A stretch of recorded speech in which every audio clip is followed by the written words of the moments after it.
I'm Steve Dietz. I'm the artistic director of northernlights.mn, which is the organization that sponsors and curates the Artists on the Verge program, of which I am the co-director with Peter Shahalski. The program is really designed to support emerging artists through a generous grant from the Jerome Foundation. And this year, we have 5 different artists who are putting together a new project.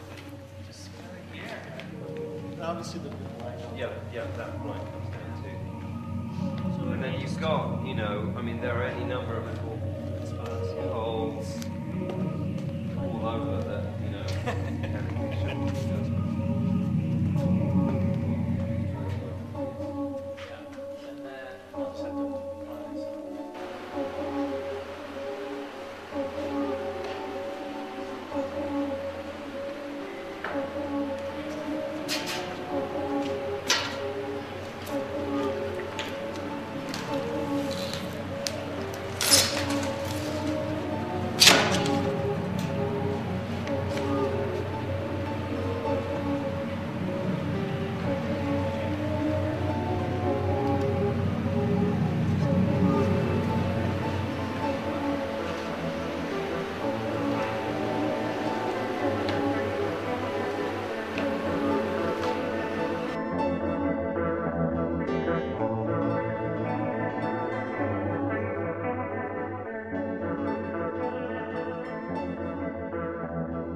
There'll be a mouse on this pedestal. People will be able to scroll through this map that'll be projected over this topography. And then they'll be able to search and click on some links that will pop a video up over here. That's the actual Google map of Powderhorn neighborhood in Minneapolis. So that's sort of South Minneapolis, and the map kind of sits on top of that. And so there are specific events that have happened in the neighborhood, and when people click on those, they open up a little video loop and a narrative about that event.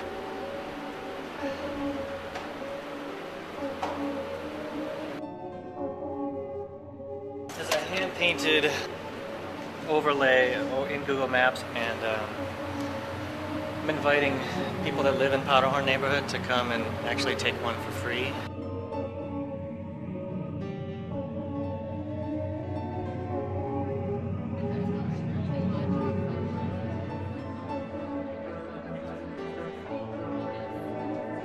Do you live in Powderhorn? Yeah, but we see that like all the time.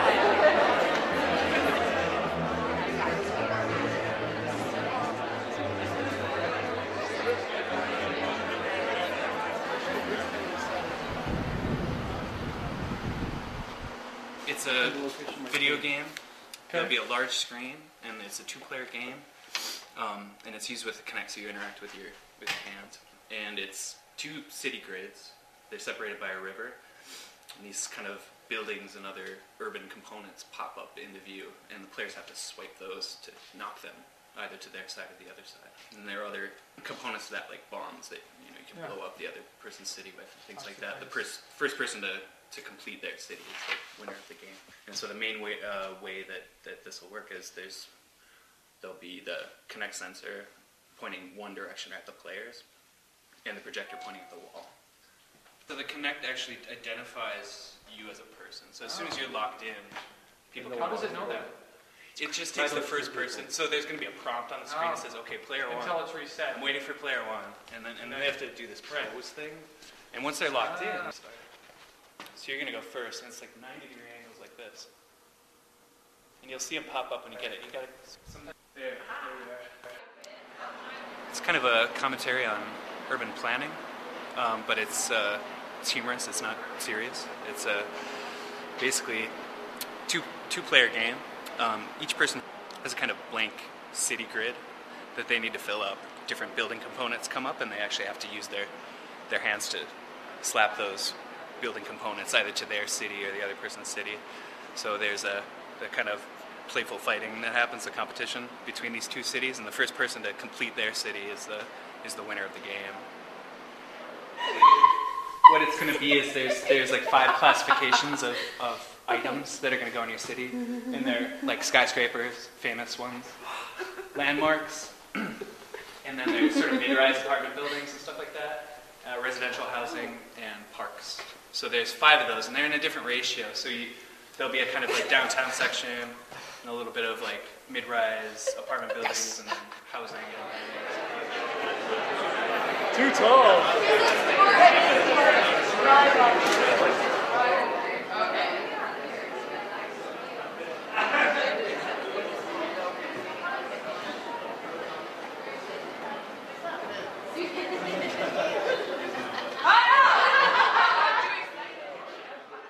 It's a year-long mentor program, and each of the artists has an individual mentor. And over the course of the year, we build out the project that they proposed for the artists on the Verge program. That seems pretty straightforward. Yeah. Some of the stuff I've really found valuable about this program is mentorship. You find a mentor to work with, and also that your proposal can change really radically over the course of the year and the mentorship and working with everyone. And so you have a lot of freedom for an idea to develop and change. In the center of the spiral, there's a little desk with a candlestick phone. And so the public will walk through it, and then they can record into it at that middle point and kind of follow the audio. The name of the piece is Status Update, which is a reference to Facebook, which is one of the main ways that people communicate, which, you know, is related but unrelated to a phone. But also, like, this is a phone, and this existed so that people can communicate. And it's over 100 years old, and in some ways it's not at all different than why we use phones now. It's kind of a comment on technology, as we use telephones, I mean, very differently, but basically very much the same as we always did.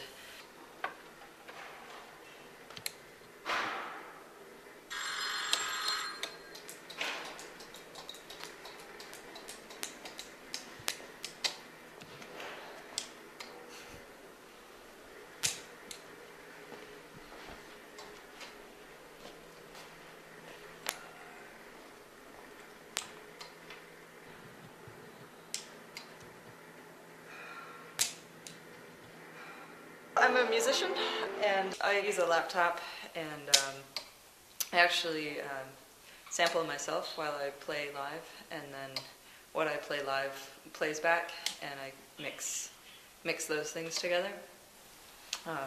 So this is a version of that, only using what other people do with it, you know, within certain parameters. Like when I perform music, I do what I call structured improvisation. So I kind of make it up as I go along, but only to a point. And so this is similar, like people's recordings will be used in a way, but only to a point, and I only have a certain amount of influence on what people decide to record. So I'm interested in how people actually decide to use it, you know, whether they'll answer the questions or whether they'll be freaked out and hang up, or whether they'll totally disregard the questions and see what happens, and whether people want to come back and see if they can hear themselves played back or not. I sit down because this is so cute. So when it beeps again, it's like it's done, right? Silence. Silence. Ah! I knew you could do it. Silence. Silence. Silence. Silence.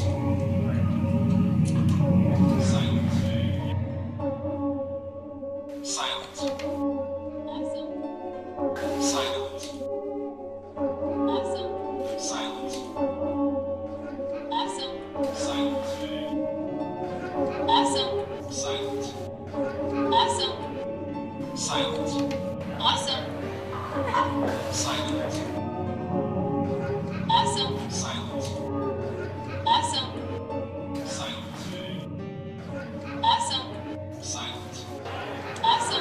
Miss you. Hope to see you soon. Awesome. Silence. Miss you. Awesome. Hope to see you soon. Nature gives me hope. Awesome. Nature gives me hope. Hope to see you soon. Nature gives me hope. Silence. Nature gives me hope. Silence. Nature gives me hope. Nature gives me hope. Awesome. Hope to see you soon. Nature gives me hope. Silence. Nature gives me Awesome. hope. Nature gives me hope. Hope to see you soon. Nature gives me hope. Miss you. Nature gives me hope. Just going along here, I would have like a mirror like right here or something, and then going back, I would have a connector projector behind that. So I'm going to have like a mirror hanging, right, suspended, not a real mirror, like an acrylic. It's really lightweight. It's not like like a mirror. yeah, yeah. Mirrored plexi. Yeah, mirror plexi. So there's no problem about that mirror issue. I'm going to have that suspended up here. The reflective side. Not going that way. Yeah, and then I'm going to have behind it, like below it, I'm going to have the projector and the Kinect, you know? And then have one wall here. So the projector will basically almost have to be on the floor. Yeah. There's some vector field stuff that I did. Just to do those like stretchings of those right here. So like kind of like two bodies get close together, it kind of stretches a little. But that all depends on what's happening. Exactly. Right. So like maybe I could do like a moving average kind of thing. Oh, okay. So you sample, you got a buffer.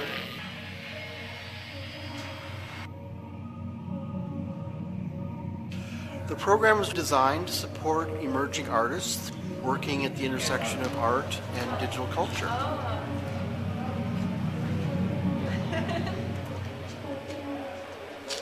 guys should stand really still for a second.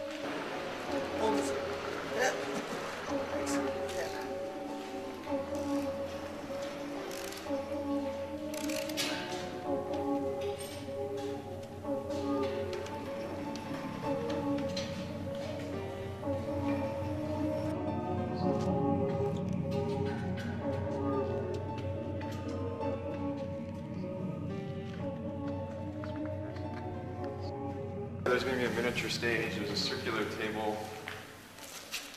that covers this area, and then beneath it there's another half orb which contains all the mechanisms for making the puppet move. Yeah. And I think it weighs, it's pretty heavy, but I feel like this is going to do it. It seems pretty strong. What I'm trying to do is recreate sort of the imagery and the sounds with puppetry and an actual real audio recording that I took while I was up there.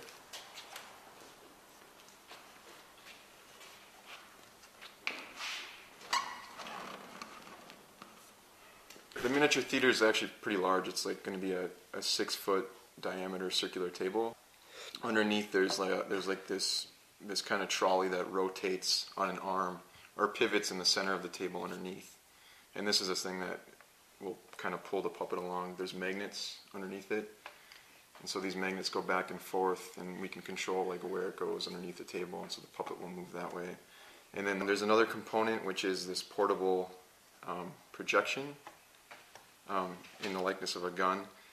And this can be carried throughout the space, and people can use this gun to see images from within the miniature theater, and those images are coming via a camera placed on the puppet's head. So it's kind of this artificial reality that is kind of far apart from this actual place that I'm trying to share, but it's also very personal because people will be given this gun and given this freedom to wander around.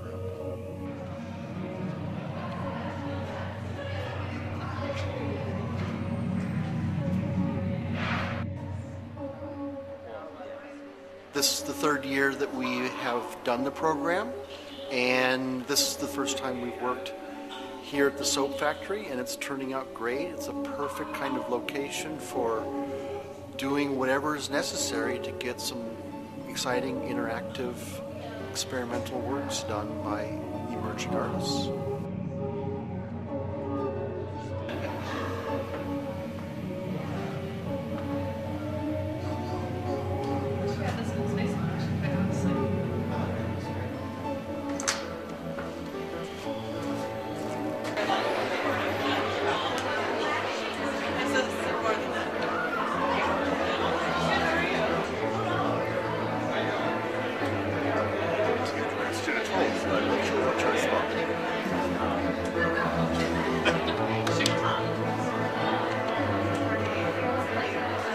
Young people,